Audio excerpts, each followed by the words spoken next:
Hello everyone, my name is Aaron Gomez. Welcome.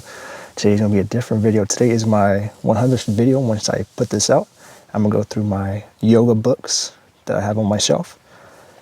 And we're going to start out with my required readings for my 200-hour teacher training, first one being The Art and Business of Teaching Yoga by Amy Apolati.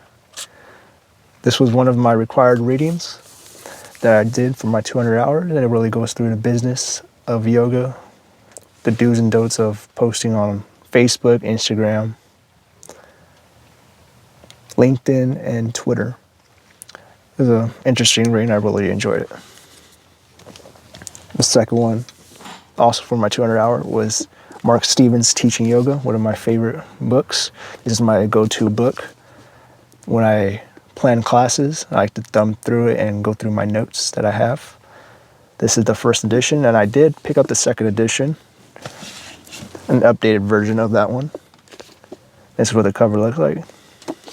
So I took all my notes from that previous book and I placed on this one and adding a few more in the margins. Another book is once again Mark Stevens' Yoga Sequencing. This one goes deeper into how to sequence yoga poses in a sequence of a class. It goes through like twists, the warm-ups, peak poses, back bends, etc. And I also like how it goes through setting up classes. What I mean by that is going through like yoga for like maybe beginners or something like that. Something along the lines for forward folds or baby back bends. I really like to. That really actually helped me learn the Sanskrit asana names by looking at the picture of the pose and looking at the Sanskrit name. I have two more Mark Stevens books right now. Yoga Adjustments by Mark Stevens. This one helps to adjust students within your class. And I also do like the imagery that it has in there. What I mean by that is like cueing, like maybe drawing down the shoulder blades that you can use for cueing also. And maybe like in downward dog, you can internally rotate the thighs. Yeah, he has stuff like that. That's pretty awesome to learn. And the last one, I haven't read yet. It's a thick one. It's big. It's a little intimidating. It's Yoga Therapy. Once again, by Mark Stevens. It's very, very big. It's a little intimidating. I haven't read it yet, but I'll start reading it. And then we're going to maybe a little bit of some other ones I haven't read yet. I only read a little bit. It's just a lot of reading I like to do. The Hatha Yoga Pradipika. It's a not very, but it's one of the earliest texts in yoga, I think, where everyone gets their information from. So one of the first ones being this book.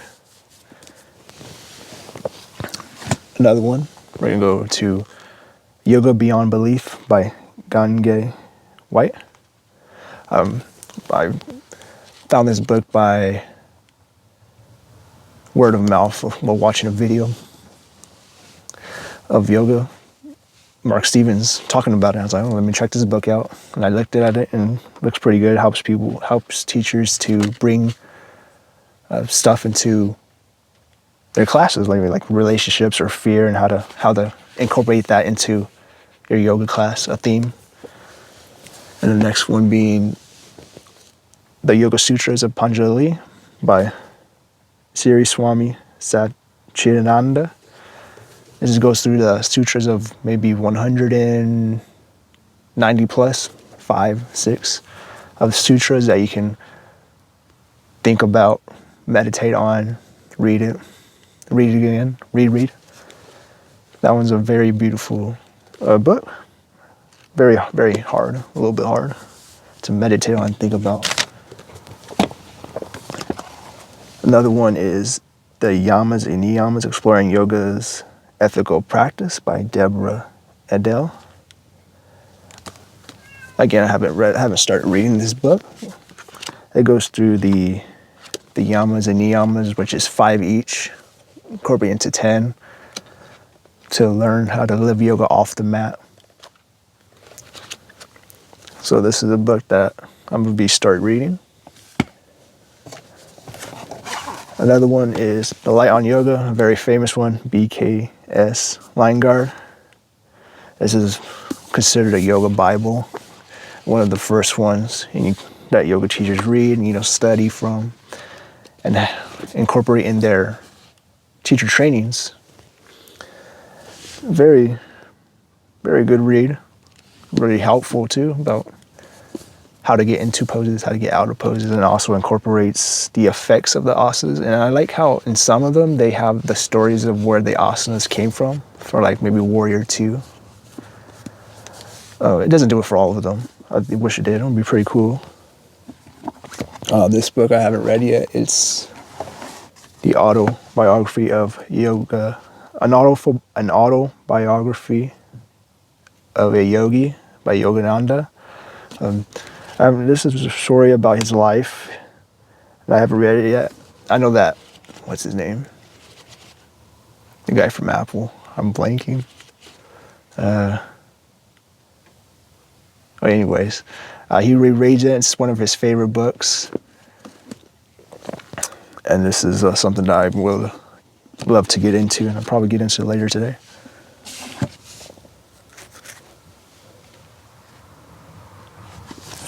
Heading into philosophy, we got the Bhagavad Gita. This is a story about Arjuna.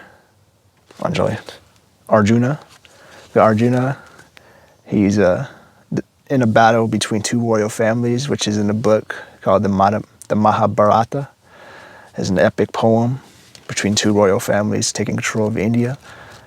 And Arjuna is in the middle of it, not wanting to fight his own family and asking for help from Krishna. And it goes through 18 chapters of the book, and very insightful, very philosophy that yoga teachers like to take from and add in within their classes and stuff. And this is a great book that I am rereading for my third time, really studying the Bhagavad Gita. Another philosophy. This is one of my feels advanced books. The Yoga Tradition and History of Literature, Philosophy and Practice by George Frigerson.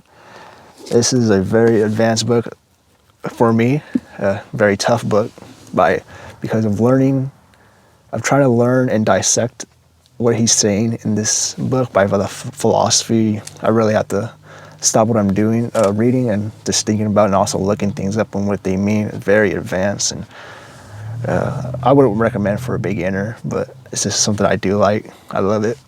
I love this type of stuff. If you love philosophy, this is the go-to book.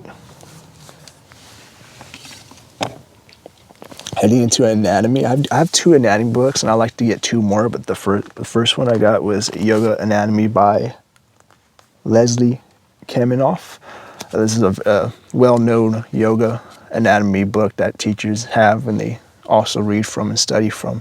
And it's one of the top anatomy books out there that yoga teachers like to read from and study from.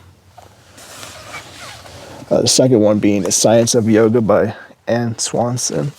I really like the visuals in this book, where it has a certain body part, like say the bicep, and it goes into the bicep, connecting it into like for instance, this downward dog and stuff, where it shows maybe the hamstrings, and it zooms into the hamstrings, and you know what muscle it is. And I really like it. I really like that stuff. Very easy to read and easy to digest. We have a couple more books, and this one is Yin Yoga by Travis Elliott. I'm a big fan of Travis. I like to incorporate some of his stuff into it. Like I take a little bit of stuff from what he does and then add into my own class. Maybe like the quotes or some of the philosophy works. I'm really a student of his. I really like to incorporate it. I really like what he does. I'm a big fan of what he does. And also to build on this one,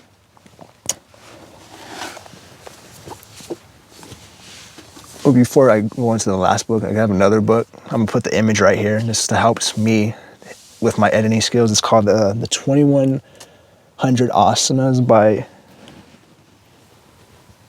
by Daniel Lesreda and Mr. Yogi.